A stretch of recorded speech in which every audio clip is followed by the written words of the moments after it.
Kamusta ka na? Ayos ka lang ba? Happy ka ba? O sad pa rin ba? Kaya't halika na, sumama ka na sa pinag-group na at iba pa. Bata matanda, biyuda at biyuda, may asawa man o kaya'y wala. Sama-sama tayo'y maglakbay, dito ka na, di ka na mag-iisa. Bebop na tayo, bebop na.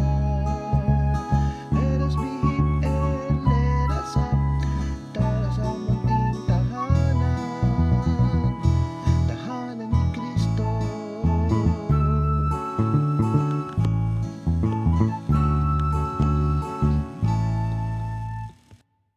Good afternoon! Hello. Yes, welcome to Parish Pastoral Accompaniment Program. Or Pipa. Yes! Siyempre na, ay teka, kita ata yung iping ko. Alam niyo ba, Marami na siya. parang nabuhi kasi ako eh. Pasensya na kayo, huwag niyo naman pansinin.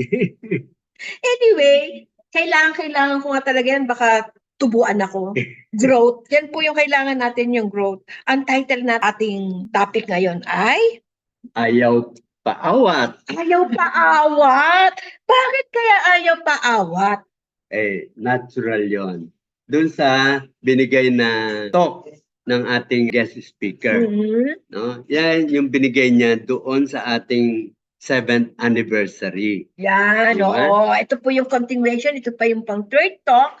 No, yung nauna po natin is family is a gift, accompaniment program, tapos yung family Inspired. inspires gratitude, and ito pong huli is family insights growth. Dahil po may growth, no, alam niyo ba yung meron kayong mga halaman na pagka ang ganda-ganda ng pagkakatanim, ayaw paawat.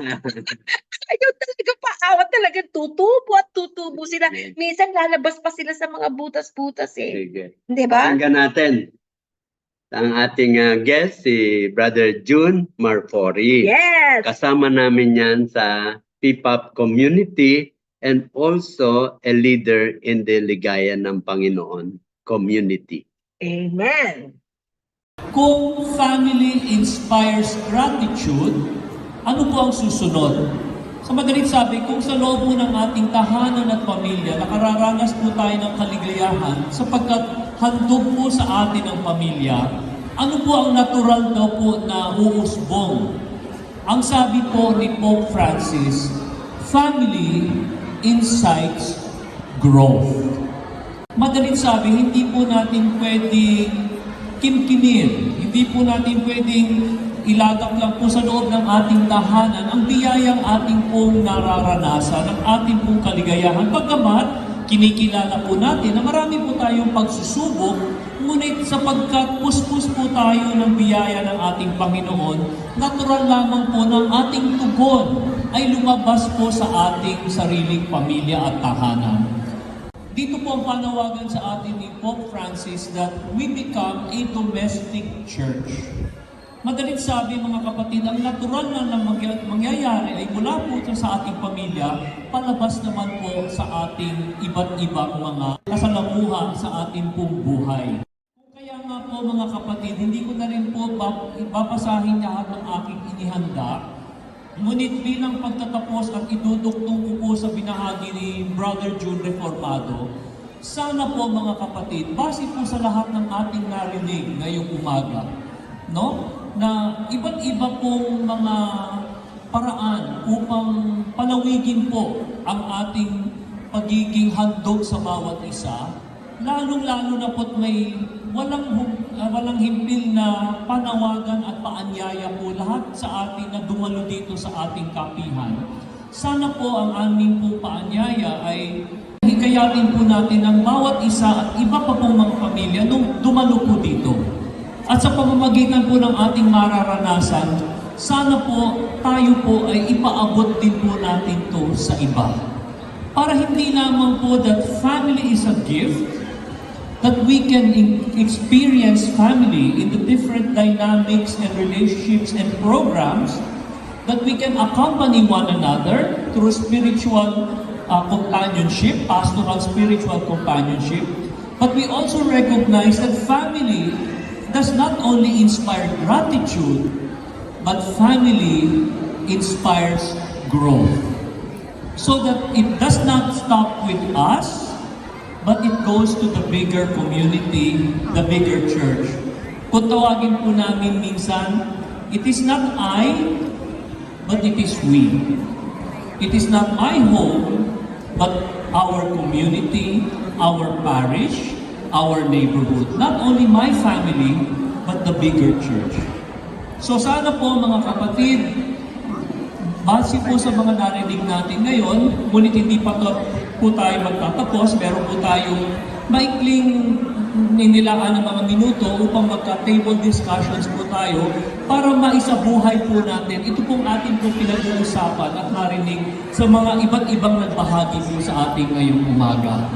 So alam na ninyo kung bakit ayaw magpaawat. Hindi ba? Ganyan talaga tayo, no? Ganyan tayo kinreate ni Lord. Parang gusto ko ngayong tingnan yung evolution ng family. The first, kailangan nila siguro maunawaan kung gaano kaganda yung pamilya.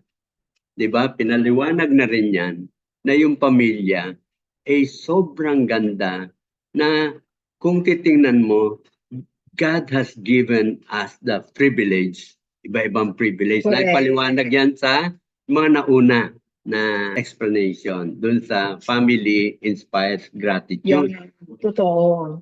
Ngayon, kung na-realize mo, ang ganda-ganda pala ng family. That means you give so much value sa iyong family. Nag-i-invest ka ng time, ginagawa mo lahat to protect your family from breaking down. Mhm. Di ba? So pagkatapos nun, at nakita mo yung kahalagahan ng family, it inspires you na talagang wala ka nang ginawa kundi magpasalamat. Lord, thank you for Yes. giving us this family. Mhm. Di ba? So, ngayon, lagi ka na nagpapasalamat. Yung iba, nakikita sa mukha ninyo, nagiging inspiration kayo sa iba. So, nagiging contagious na kayo. No? Yung iba Yeah. gusto na rin magbuo ng family. Totoo. So, yun lang kahit wala ka pang sinasabi, it will incite growth. Ibig sabihin, hindi na maaawat dahil nakikita nung iba, wow, ang saya naman nila sa family nila. Wow, nakakainggit naman sila. At No? pagdaramdaman niyo po yun, no? Grasya po kasi yun na ibibigay ni Lord. Kahit kayo po magtataka kayo na kusa na lang yan, no? Na kahit sino kausap mo, makikita sa mga mukha ninyo. Akala nila wala kayong problema yung pamilya nyo. Kasi lumalabas po yung saya sa mga mukha ninyo, sa mga ginagawa ninyo. And that is growth, no? Growth na yun Tapos lalo pa, lalawak yun dahil ikakalat mo pa sa iba dahil hindi mo na mapigilan. Oo. No? Yung saya na ibigay ni Lord sa inyong Oo. pamilya. Kaya para kayong ilaw na huwag niyong hayaan na nandun lang yan sa ilalim ng table Yan. or wala sa stand, lampstand. Yeah. No? Dapat talaga sila nakikita. Correct. O ano ang pwedeng magawa mo if that becomes a natural thing sa inyong family. Oo nga Kaya nga tulad nung umpisa nung mga talks natin, di ba, family is a gift. Saan ka nakakita na yung gift, no, galing kay Lord? Siyempre, sobrang ganda. Kahit ikaw, pag nakatanggap ka ng gift, di ba, pinagyaya mo, uy, ang ganda ng gift ko, di ba? Talagang sinishare mo, pinapakita mo. So, lalo na yung pamilya. Di ba, minsan, proud na proud ka. Minsan, you know, talaga namang there's no perfect family. But, no, pagka na-receive mo yung grace ni Lord, no, to love your family for whatever it is, no, matutuwa ka pa rin, meron pa rin positive doon kung talagang pipilitin mong tignan. Yeah. Yun na lang lumabas ka sa mundong ito Hindi ka ba masaya? Diba? Na nandito ka ngayon. So, kung hindi nga maawat, edi pumunta ka sa isang parish. So, Sunday, 9 o'clock, meron tayong kapihan. From there, hayaan mo makita nung iba, yung iyong family, Yan. kagandahan na yung family. No? Yes. Try to visit the kapihan. No, masishare niyo po doon, no, yung kasayahan ninyo, mga kwento ninyo, no, marami po kayong mapapaligaya ng mga tao doon po. Yeah. Okay? So yun. So, let's start with that one. Bisita ka lang muna sa kapihan. That is 9 o'clock in the morning, dito po sa Mary Help of Christian Parish, sa gym po, sa likod po. Yan. So, yan ang start, no? Pero, makikita nyo naman, sabi nga, hindi papaawat yan. Yan. Even without doing anything, Mhm. makita lang kayo, kayong dalawa, masaya, makita yung family ninyo, ang saya ng family ninyo, eh yung iba maingganyo na, hindi na matatakot na mag-build ng sarili nilang family. Yes. Yan. Okay, so we'll see you again next week. Bye-bye! Bye!